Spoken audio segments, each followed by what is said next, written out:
chosen generation. We've been called for to show His excellence. All I require for life, God has given me, and I know who I am. We are a chosen generation. We've been called for to show His excellence.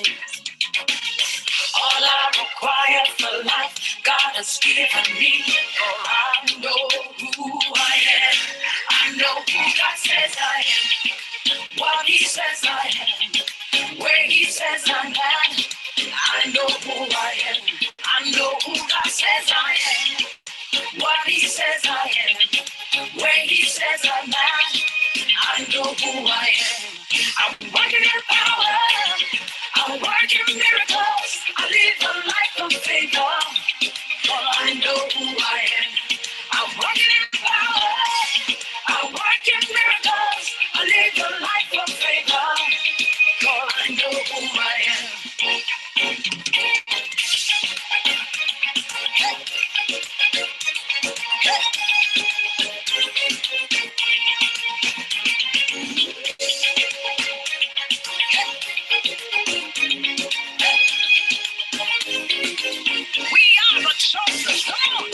We are a chosen generation. We've been called for to show His excellence. Yeah. All I require for life, God has given me, and I know who I am. We are a chosen generation. Good evening and welcome to United Black Book Clubs of Pittsburgh's virtual fall reading series. UBBCP is an association of librarians, readers, and members of book clubs who want to spread our love of reading by providing literary events and activities. I am Lorena Amos Brock. Let me introduce you to the rest of UBBCP's members. There's Evelyn King, Lois McClendon, Benita Penn, Helen Turner, and Cynthia Battle.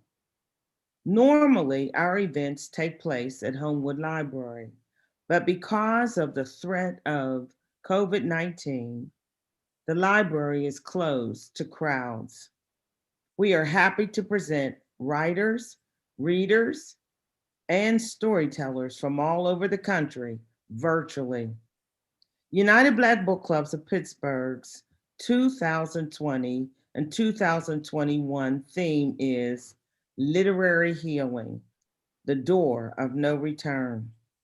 This fall reading series is definitely for literary healing, no matter who is president.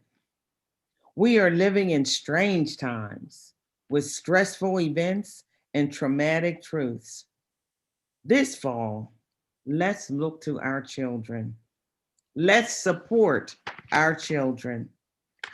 Every Wednesday from 7 to 8 p.m., join UBBCP for our children-centered programs for literary healing.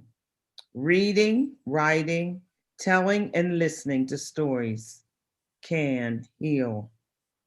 The end result is that we want you to see that literacy promotes lifelong education from the cradle to the grave. Please spread the word. We thank our partners, Trying Together, Pittsburgh Arts and Lectures, Carnegie Library of Pittsburgh, Homewood Branch, and the Carnegie Library of Pittsburgh.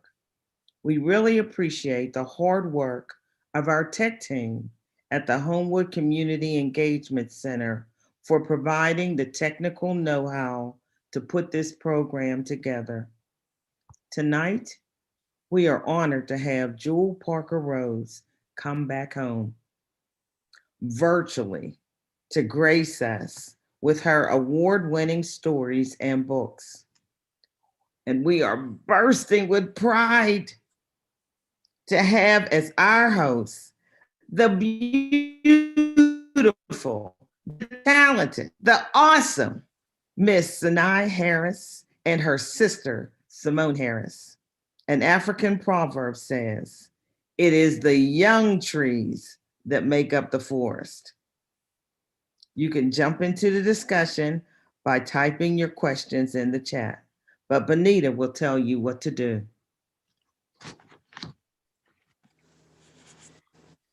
Good evening. I would just have a couple of housekeeping things for you. Everybody's mic will be on mute during the program. And if you want to leave a comment or you have a question for our co-host or questions for our guest author, if you're on Zoom, just click on your chat and type in your question or comment, or you can also use the Q&A. You type in your question or your comment. And if you're on Facebook Live, you know how to post on Facebook. Just post your question. And if you are looking at YouTube, make sure you are signed into YouTube first, and then you'll be able to post your question. And during the question and answer period, we will pull all of your questions and we will share them with the author. So now it's time to start our program. Have a great time. Hello, my name is Sinai Harris. I am 12 years old. I'm in 7th grade and I go to Litton Middle School. I will be your host for today. Hi, my name is Simone. I am 10 years old. I go to Penhills Elementary School. I am in 5th grade. I am your co-host for today. Now welcome our author guest, Mrs. Jewell Parker Rhodes. Thank you so much. And I agree, such two talented, beautiful co-hosts. So thank you so much. My whole life has been about trying to get ready to write for youth, and to have such a youth forward program from your book club that focuses on literary healing for children is like just perfect. I love, love, love being a Pittsburgher, though I haven't lived in the city for a really long time, but everything about it marked my career. And I actually went to Homewood Elementary School, and I went to Carnegie Mellon, and I lived on the north side, Wilkes-Barre, Shady side, and really just had lots of varied experiences. But the most important one was my grandmother, and she reminds me of so many of the women in the United Pittsburgh Book Club, in that she was so wise, so loving, and so nurturing of me as a child, that she modeled, in fact, what the theme is for your virtual reading series this year. Grandmother took me in when I was 8 months old, and she raised me. And grandma actually never finished 3rd grade. She had come up from Georgia to take care of her kids' children. So at one point she was taking care of 5 children under 5 on West North Avenue. It was a tough life for grandmother, but I as a kid didn't realize that, especially since she was always so outgoing and cheery. In particular, grandma was the best storyteller in the whole wide neighborhood. So I actually think, one, grandmother gave me my profession, storytelling, and 2, she also gave me my moral values. Grandma would say, "Jewel, child, you're no better than anyone else, and nobody's better than you. We're all a mixed blood stew." And that notion, that theme sort of spreads throughout all of my work. And she would also say, "Jewel, child, do good and it'll fly right back to you." And that too also informs all of my writing. And in fact, particularly in my youth books, you'll always find a grandmother character, like the grandmother in Ghost Boys, or an elder Black woman, or just a neighborhood woman who's, decide, this is my child too. I'm gonna raise her, because it takes a village to raise a child. And that depiction, that character, is based on my grandmother, Ernestine Thornton. Now, Ghost Boys, I actually did not want to write. It was not my idea. my editor asked me one day, did I want to write about the murder of young Black kids, and in particular Black boys.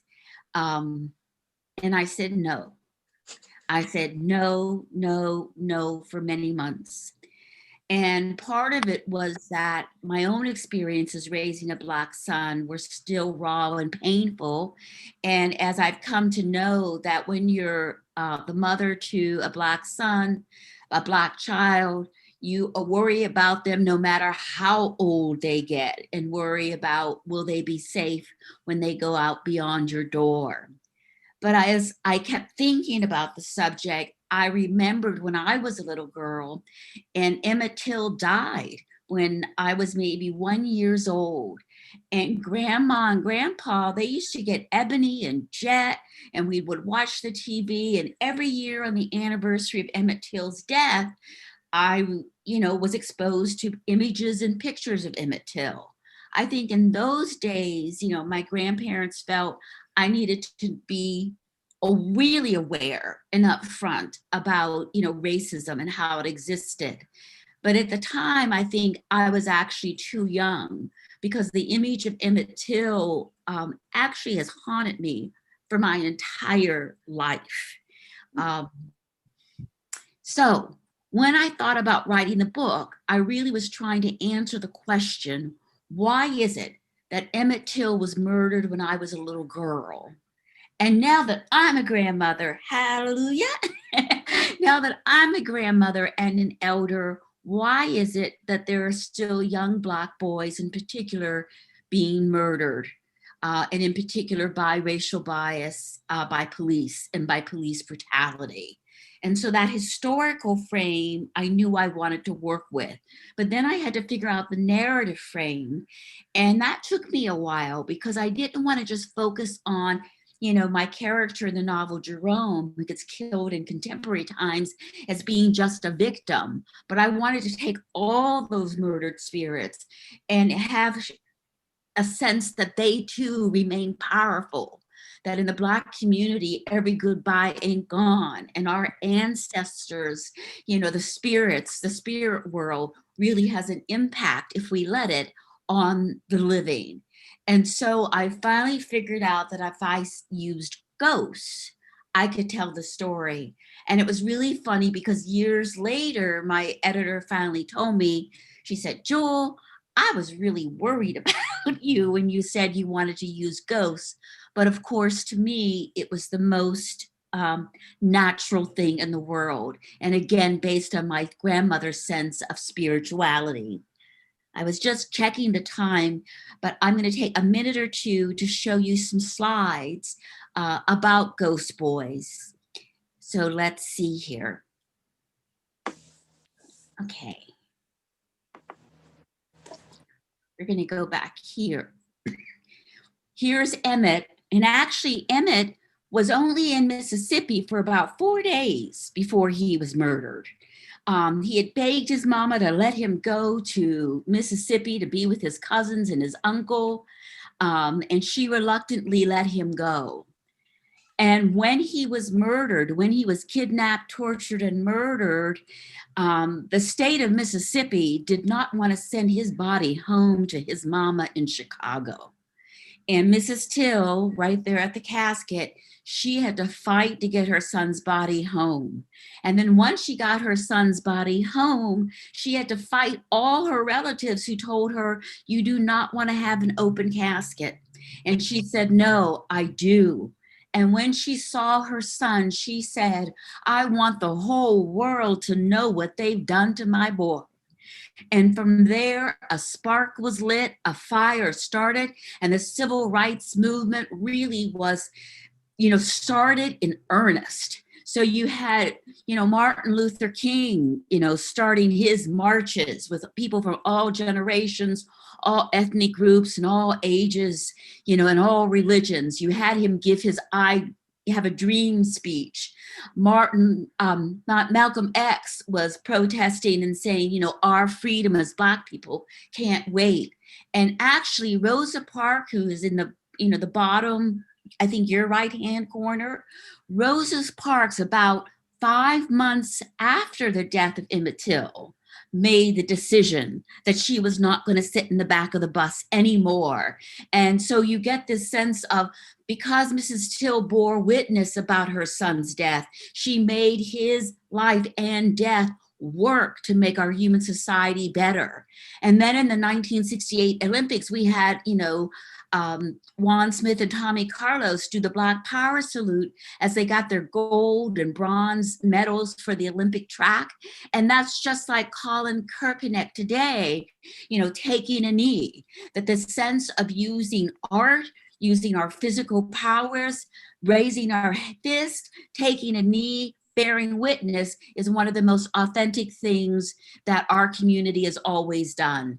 And here there are some pictures again of marching. And I love the picture of the young man who has vote and voting as a way of bearing witness. And I think we're realizing even more so with today's election, how much our vote as a people really matters. And also singing, "We Shall Overcome" is another way of bearing witness. But my novel is about how we can't undo wrong. We can only do our best to make things right. And here's the last thing that I want to share with you.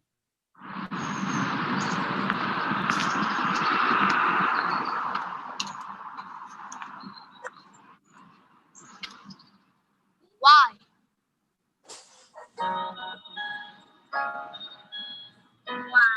Why are you following me?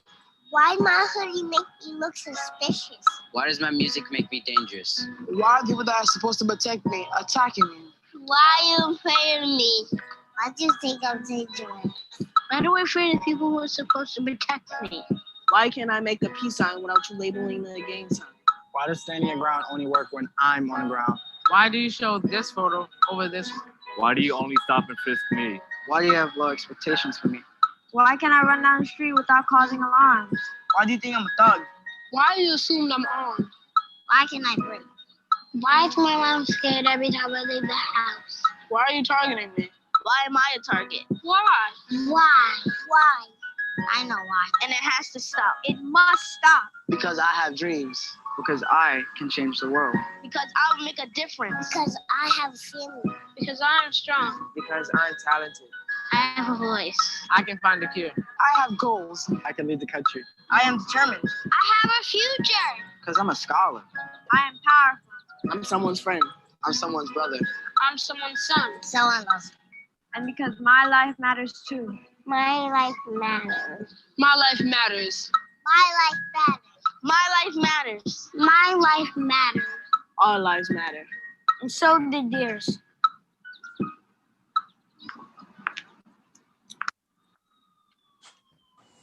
I think it's eerie how you hear the sirens of the police in the background. But this public service announcement was created by another artist, Kiri Laurel Davis, who also is bearing witness and doing a service to remind all of us that bearing witness, we can make the world better. Just as right now we are protesting and bearing witness for all Black lives. George Floyd, Breonna Taylor, et cetera, unfortunately, et cetera.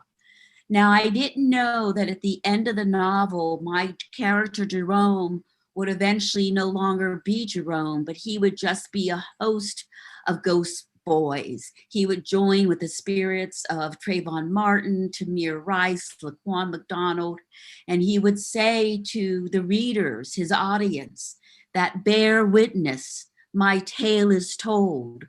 Wake, only the living can make the world better. Don't let me or anyone else tell this tale again.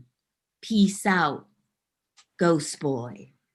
So I'll stop sharing there, and I'm ready for questions from my wonderful co-host.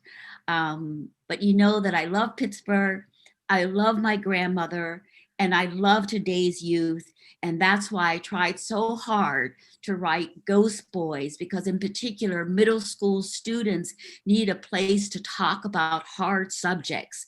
They're smart, they're empathetic, they know what's going on, they know reality, and yet most stories are for high school students or college students. So Ghost Boys is a book that I hope teachers, librarians, and parents read with their kids so that you could start the journey of conversations and make a safe space for those discussions.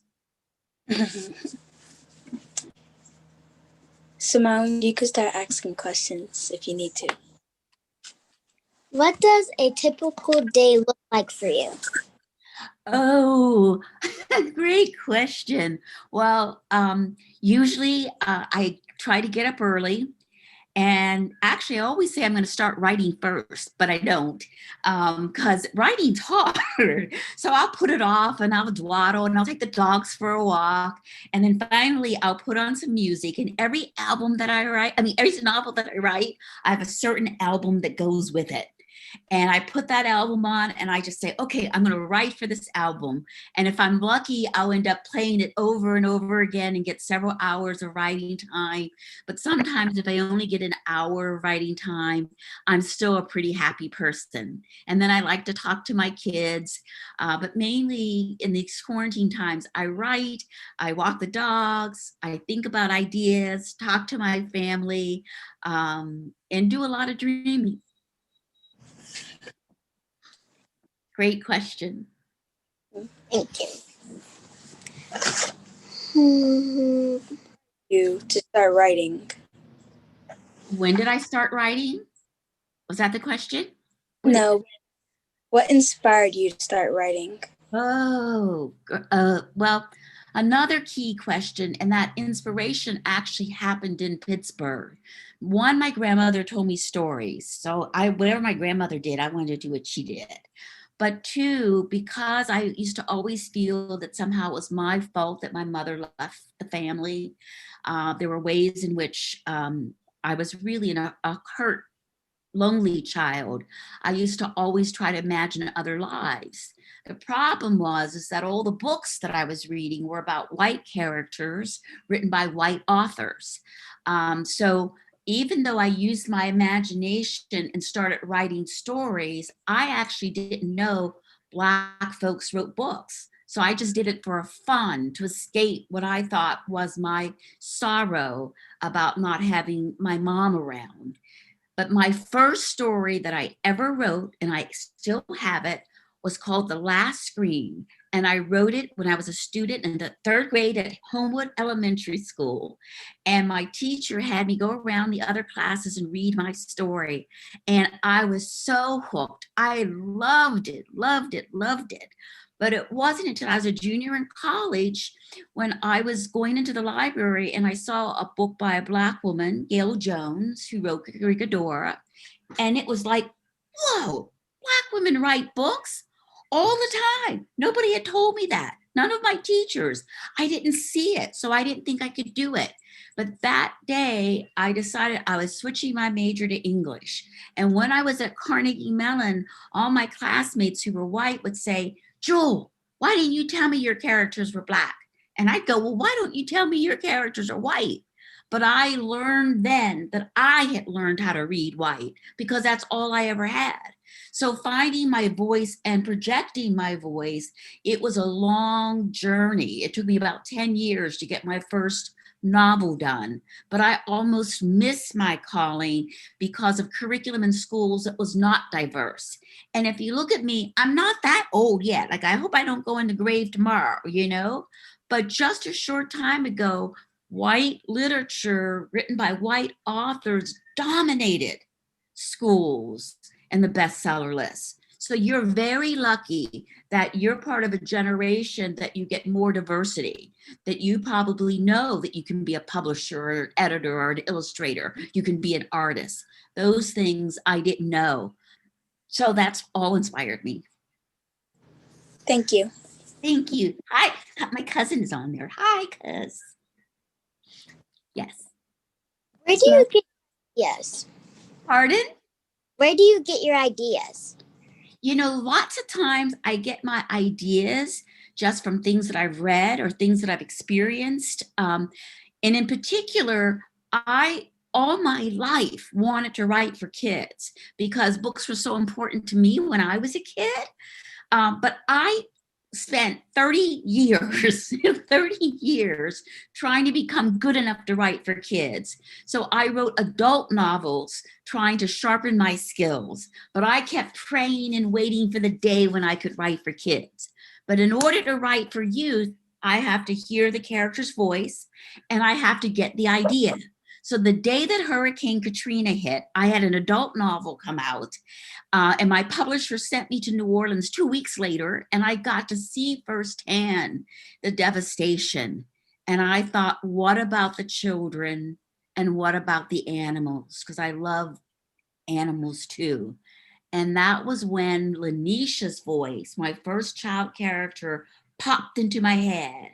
And it was literally, if you look at the book, the first page and a half, it's never changed, but it popped in my head where she says, they say, I was born with a caul, a skin netting covering my face like a glove.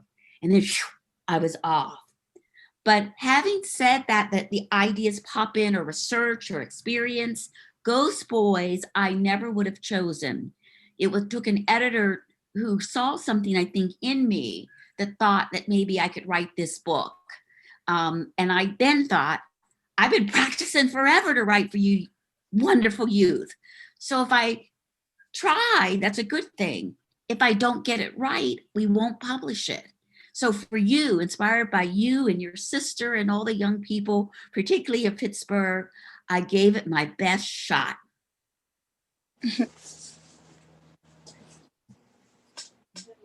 What is your writing process like?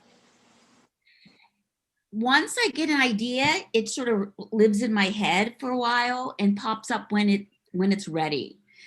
So for example, my new book, Black Brother, is based on the fact that the guy who wrote The Three Musketeers, The Man in the Iron Mask, you know, the Count of Monte Cristo, was actually a Black Frenchman. His mama was from Haiti and his father was a French aristocrat. And I love swords, always have. But every time I saw on TV swords, it was rich white people who were playing with swords. But the greatest writer, really, he's considered, Alexander Dumas is considered one of the greatest writers of all time. He actually, here, I'm going to show you this again. He actually inspired me, and I kept the sense of his story in my mind for 30 years, waiting to use it in a book. So in Black Brother, I have fencers, and those fencers are a Black team. And when Alexander Dumas, he's the guy with the terrific fro, was writing about all those great fencers, he was actually writing about his dad. And his dad was known as the Black Count. And his dad was among the most famous of fencers. And his dad was also a general in Napoleon's army. So in Black Brother, I write about colorism, how even things that Black people do that are tremendous and wonderful, popular culture makes them white. So anyway, so that's like an idea that I've been waiting to put in a story for 30 years. But lots of times when I go to bed, I just dream.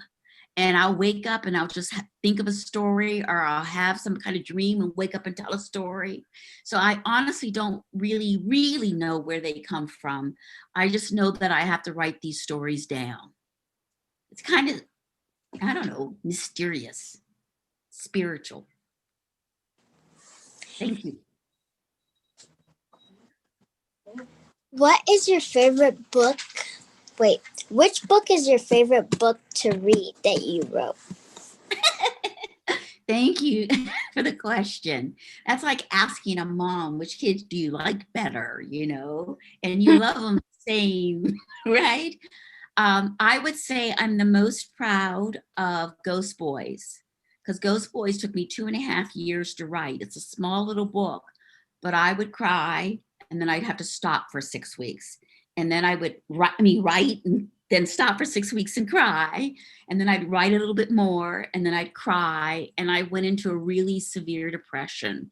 It wasn't until my character Jerome said to Sarah, the police officer's daughter, who's really angry at her dad for having shot and murdered him. But when he says with such grace and empathy, Sarah, you've got to talk to your dad, that all of a sudden I found the key, enough love to open the story and finish it, because I wasn't sure that I could finish it.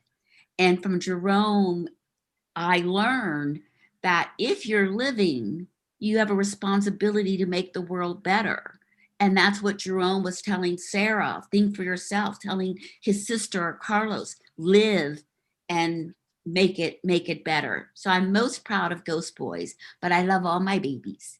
And I have a new one coming out next year that's about climate change. So it's like imagining, say if you and your sister went to California and got caught in a wildfire because of global warming, how would you survive? Would you know how to hike, do boulders, swim, make a raft? And there's actually a program called City Kid that takes kids from the city and sends them out to the West in the wild every summer, so that city kids can learn a lot of like wilderness skills.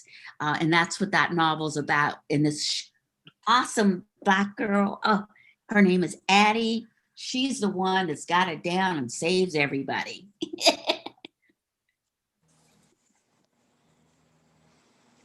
Thank you. Thank you. When did you start writing Towers Falling?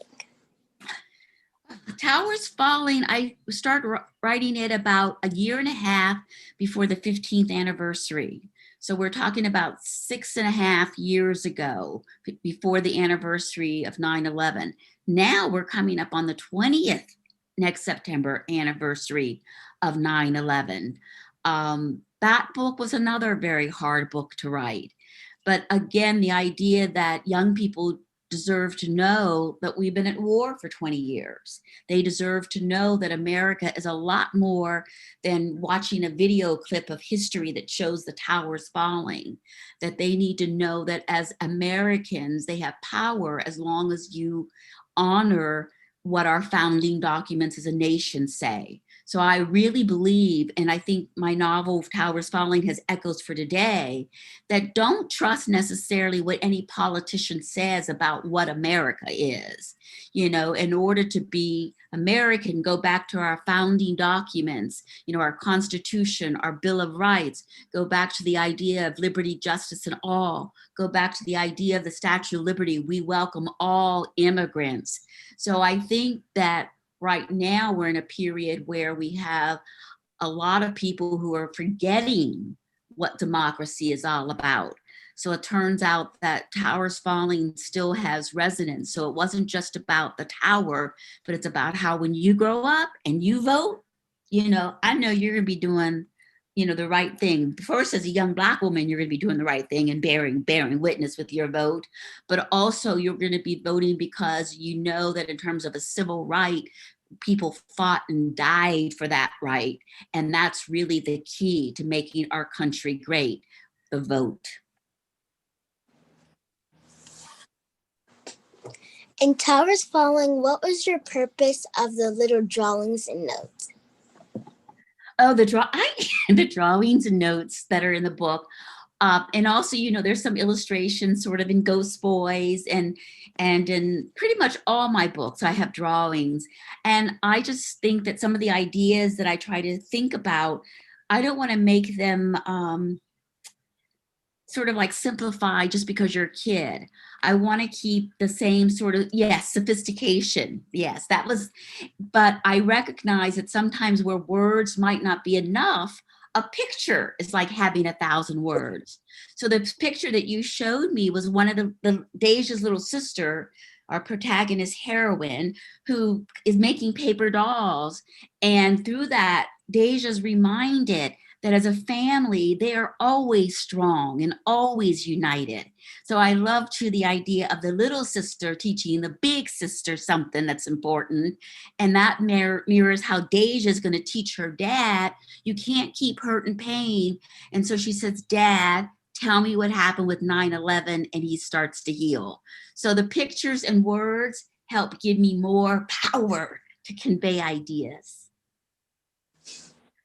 It's so exciting talking with you guys. This is the best thing that happened to me all day long. Thank you. Thank you. Your sister are great. In Towers Falling in the chapter Lunch, when you said sometimes it isn't about what you do, it's about what you see, what does that mean to you?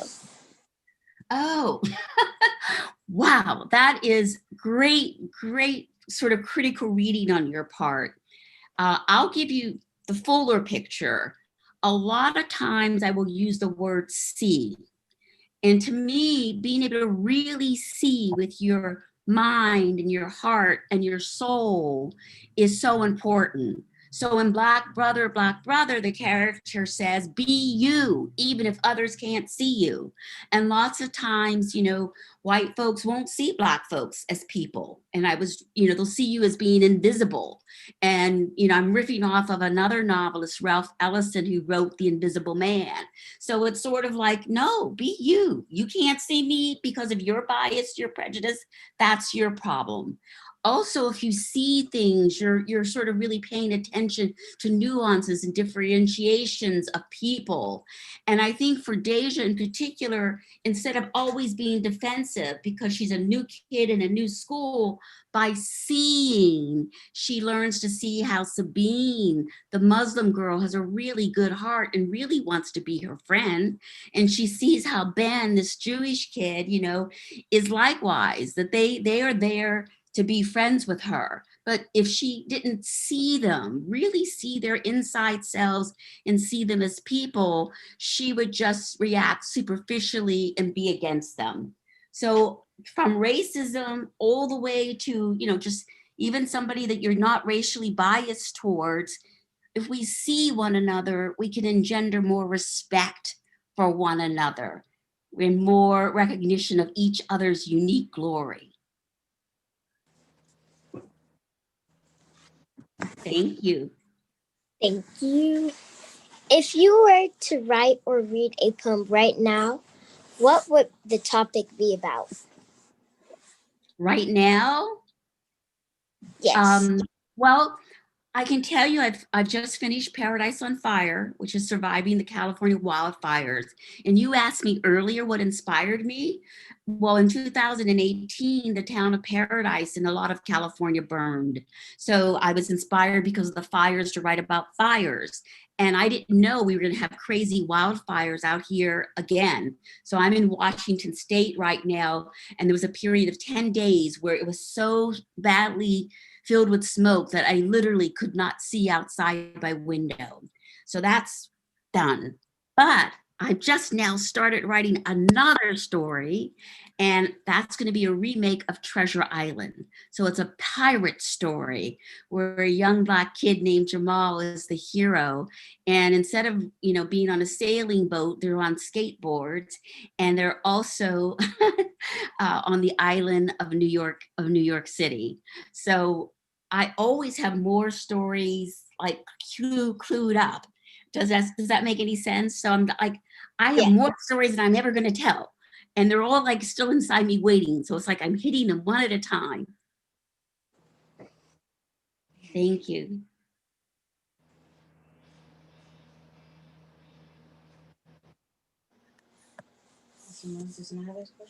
What advice do you have for writers? To be kind to yourself. I used to beat up myself all the time because I didn't think I was writing fast enough or long enough or good enough. And a lot of those things happen just as you grow older, you know, so that as you get older, you'll be able to write longer stories, you know, as you practice more, just like playing the piano, you'll get better at telling the stories. So I think I should have not beat myself up so much and just sort of been, you know, more encouraging. So I would also say you don't have to write every single day, but have consistent days where you say 2 days a week, 3 days a week, and I'm going to write for 45 minutes to an hour every day, and just try to keep to that. And the other thing then is to read. So I teach graduate students, you know, kids who are like 24, 25, and some of them think that they're too old to keep reading. They just want to write, but they don't want to read anymore. It's the craziest thing, because when you read, you get more ideas. You learn about your taste. You learn about how to solve problems in writing and telling stories. So read, write some, and I would also add dream. Just let your imagination fly, and you'll be on your way. And now my sister will be asking you questions, but thank you for answering mine. Oh, you were awesome. You rocked it, girl. Thank you very much. So, how long have you been writing books? I started writing my first novel for adults, Voodoo Dreams, when I was 20. It was finally published when I was 33. So let's go. I've been writing for 46 years.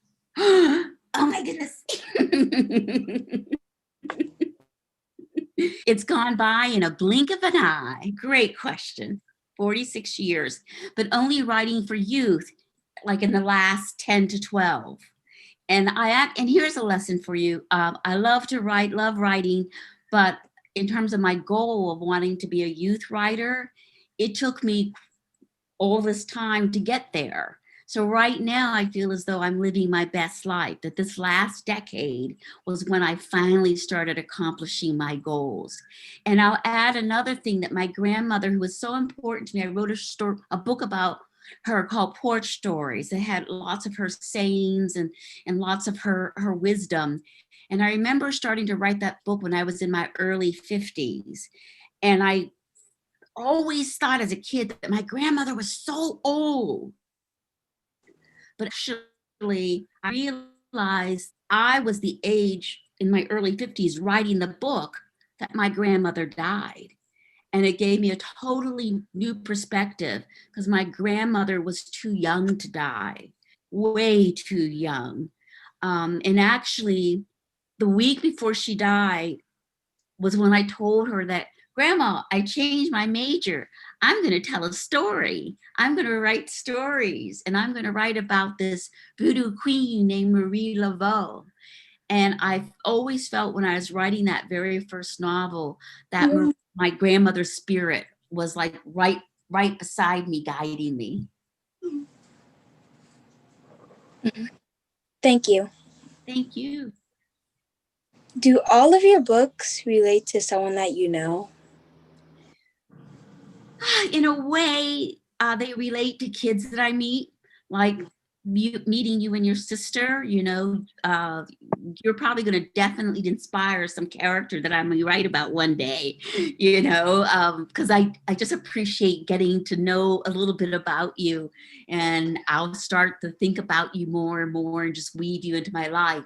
So a lot of the young people in my story are inspired by real young people that I've met. But none of them are inspired by me. None of them are based on me. And the only other person that any character is based on is my grandmother. She's the constant.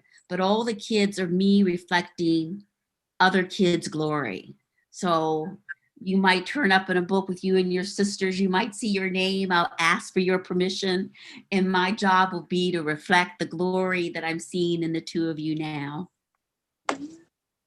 Thank you. Thank you. Would you consider all of your books for kids? Oh, only from, the Louisiana Girls Trilogy, Ninth Ward, Sugar, and Bayou Magic, Towers Falling, Ghost Boys, and Black Brother. And the next book coming out will be Paradise on Fire. And they're doing a graphic novel of Ghost Boys. That'll be coming out soon. But I have about 7 other books that are definitely for adults. I would say a kid could read Porch Stories, the memoir about my grandmother. A kid could read my writing books, in terms of a real young person. I know high school students will read my book, Magic City. So I was writing about the Tulsa race riot in my novel, Magic City, in 2003, before most people even had heard of it. and HarperCollins will be bringing that book out again. And so a high school and up could read Magic City and Douglas's Women, which is about Frederick Douglass and his wife in White Mistress. That's a book too that I think if you're a high school student and up, you could read that. You could read that book. Thank But you. I like middle grade and early high school, because that's just when you're getting ready to become that really young, wonderful teenager. I like that transition period. Thank you. Thank you.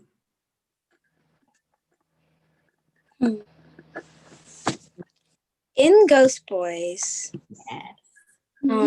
does Ghost Boys like have a true backstory? Or like no? Yes, there's two. There's the 1955 backstory of Emmett Till, and then you could say there's the 20th and 21st century backstory of all the young folks that have been murdered because of police racism and bias. So I remember being on a plane coming back from London, and they were waiting for little Prince William to be born in the United Kingdom. And when he was born, they popped out champagne and everybody was hooting and hollering on the British Airways jet. And that was the day when I had discovered or found out that they had declared innocent the man who had murdered Trayvon Martin. And that just cut me to the quick, because I'm thinking, why can't every child be born a prince or princess? Why are we popping champagne for this young soon-to-be king when this beautiful Black kid, Trayvon, is no longer with us? And then it goes on Laquan McDonald and Tamir Rice. So the names just keep piling up. And that's why in the novel I have a crew. And my most favorite scene in the novel is when I have a sense of all the Ghost Boys, 18 and younger, read not the elders, and they're like literally lifting their head and they're howling and screaming, not fair, because it isn't fair. And that's also why I use Peter Pan in the story. A lot of people think Peter Pan is like, he's a mischievous kid. We've got the Disney movies. We got a Broadway show. Oh, Peter Pan, I'll never grow up. But it's stupid, because every child wants to grow up. Every child wants to be a responsible adult and citizen. And the fact that there are Black children being killed who would give anything for the right to grow up, while we have a culture that praises a little white boy who doesn't want to grow up. And actually, if you read the book of Peter Pan written by J.M. Barrie, you actually have that Peter Pan, he comes back to get Wendy to come and do spring cleaning for the island. He only thinks girls are good for cleaning. That's it, right? And he discovers that Wendy is an adult woman. And he goes, ooh, I don't want you. He doesn't like the grown-up woman. And we know grown women and young women are very, very powerful. And so he says, I'll take your daughter. And the novel actually ends with literally Wendy crying, Peter Pan being heartless. And that's what Barrie writes, being heartless. So my job as a writer is to make the heartfelt story of all those young Black kids visible, known to people. And I'm also criticizing them that we live in a culture where how dare we idolize a little white boy who can fly, who never wants to grow up. And on top of that, stereotypes women. My 2 cents. You heard me get passionate, didn't you, girl? I got carried away there. I said, I still get her. So I would also add then when I write, that's what happens to me. So maybe for you and your sister both, you should know that I do dramatic fiction writing. I was going to be an actress at Carnegie Mellon. That's what I was studying. So even right now, when I'm writing my stories, I act, girl, and I feel. And that's also why Ghost Boys really nearly broke me, because I felt just the horror of trying to tell those stories in a way that anyone could possibly get some affirmation out of it. That was a struggle. Thank you. Thank you. So Besides Emmett Till that inspired you to make Ghost Boys, what else inspired you to make Ghost Boys? Oh my goodness, you're really going for all the layers. Thank you. Well, I always knew I would have Emmett Till, Jerome, my main character, and Sarah, the white policeman's officer. But I didn't know about Carlos, and Carlos did not appear in the novel for like a year. And that happened because I was bopping along with my editor. We were going to a conference, and she said, Jewel, how did Jerome get the gun? And I went, oh yeah. And then that night I went to sleep in my hotel, and the next room there was Carlos. And certainly as an Hispanic American, he was influenced by me living in California. And he was also influenced by me watching the Day of the Dead marches that they would have. And we just had Day of the Dead in California. And I had recently read in a magazine about how 2 million Africans were taken as slaves, and they lived in Mexico. And quite likely in terms of religion, the Africans would have understood, the early Mesoamericans and Mexicans, their religion and respecting the dead, respecting the ancestors, and say, oh, that's really cool. We believe the same thing. And they also, as a Catholic country, would have appreciated how also the Catholic country sort of has these sort of wondrous moments and days where they too celebrate the dead. So writing about the Day of the Dead, Hispanic Americans, that was a big deal for me. But I will tell you that the book was already published for reviewers. It wasn't in hardcover. And I woke up one morning, I said, I forgot something. And that was that moment in the scene when Carlos is talking to his dad and he's saying how guilty he is that he gave Jerome the gun that led to him being murdered. And then there's a little moment where Carlos and his dad realize that he, as a brown kid, could have easily have been killed with the toy gun, And so I also wanted to put in that moment where I've learned from life and also from, say, Towers Falling and writing about the Muslim population, that you can just be any shade of brown, any shade of black, and you can be subject to oppression. And so Carlos was that other layer that was like, where did that come from? But it worked, I think. Thank you. Thank you. Why is Sarah the only one that can see and talk to the ghost? That is a great question. I feel that in terms of the African American tradition, Grandma, she can sense that Jerome was there. Anytime she wants to see her dead, grandson, she's going to see him. So too Kim, the sister. Her sister knows, her brother's not completely gone. Carlos, because of his ethnic heritage, knows, well, I'll see Jerome on Day of the Dead.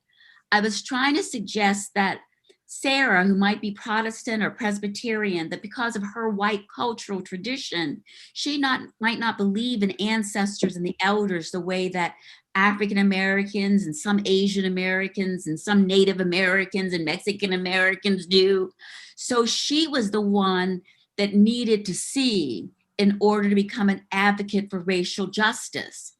But having her be able to see Jerome means, and see, there's that word again, see, having her be able to see also meant that she had to have a good heart, that she had to have an open mind. And I know that there are tons of white kids who have open hearts and open minds.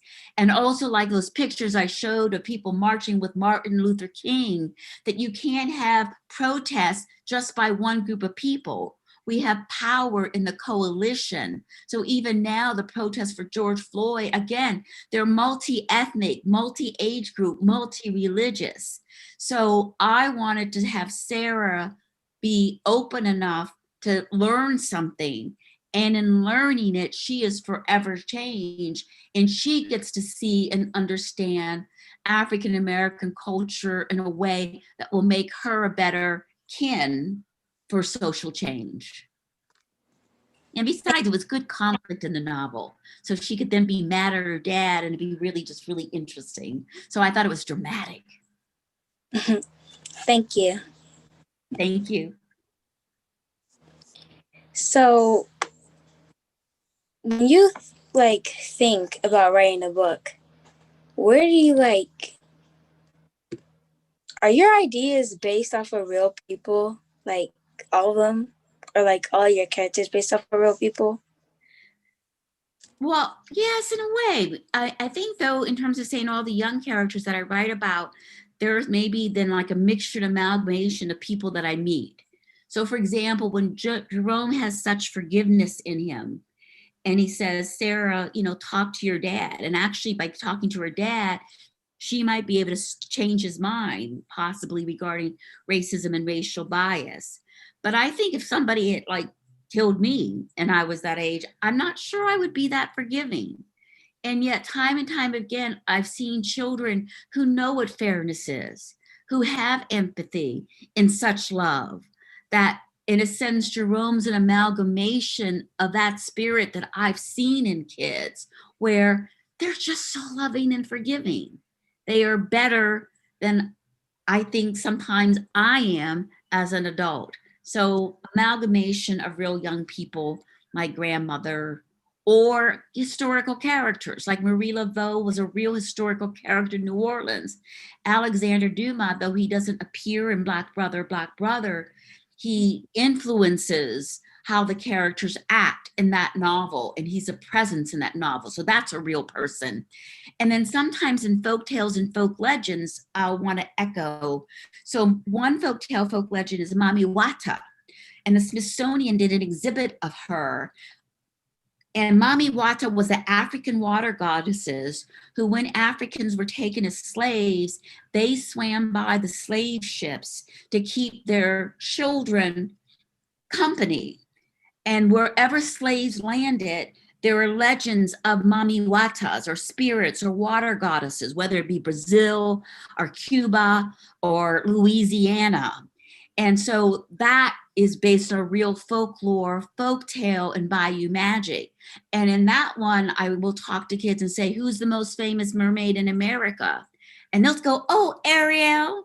And then I'll say, just like Peter Pan, but think about what Ariel did. She gave up her voice to be with a man. She changed her body, got rid of her fins to be with a husband, to get a husband. She gave up her community under the water, never to see her family again, to marry this guy. Is she really the person that we want to sort of celebrate? And why shouldn't we as a culture be celebrating Mami Wata, or the African mermaids who to this day people will swear are still abiding by now African Americans and letting them know that they are being watched over? I think that's a much more powerful story. So folk tales, real people, characters, children that I meet, and my grandmother. They all make their way into my stories. Thank you. I hate to stop this. This is, no, we just keep getting better and better and better. Look at these two. You guys, I know. Everybody, please, just give a clap, give a kiss. My co-host. I'm telling you. I'm so thrilled. And I also want to, honor the Pittsburgh Black Book Club, because there are so many instances where organizations don't let children lead. And for those of you who may or may not even saw the chat, there was still the reminder, let them lead, and to empower kids. That's what it's all about. Oh my God, I tell you. They won't do that. So props to the book club too. And props to you, all three of you. Look, all three of you. And I'm telling you, I gotta run. So we appreciate you. We appreciate Sanai. We appreciate Simone. And oh goodness, I just about have tears in my eyes, honestly. This was beautiful. And I'm in the chat saying, do this, do that. And they're just taking it away. And you're just taking it away. Oh, I love it. I love it. I love it. Can So I? let's meet again. And Yes. especially if I come to Pittsburgh, I hope we can hug. Oh, and see each other in yes, person right. Yes. anytime. Can I Anytime. say something? All right. So everybody, don't forget next week, we will be honored with another set of our youth, award-winning young adult writers, Oladuni Bajeti, Vincent Folks, and Anthony Wiles, because instruction in youth is like engraving in stone. So please, good night.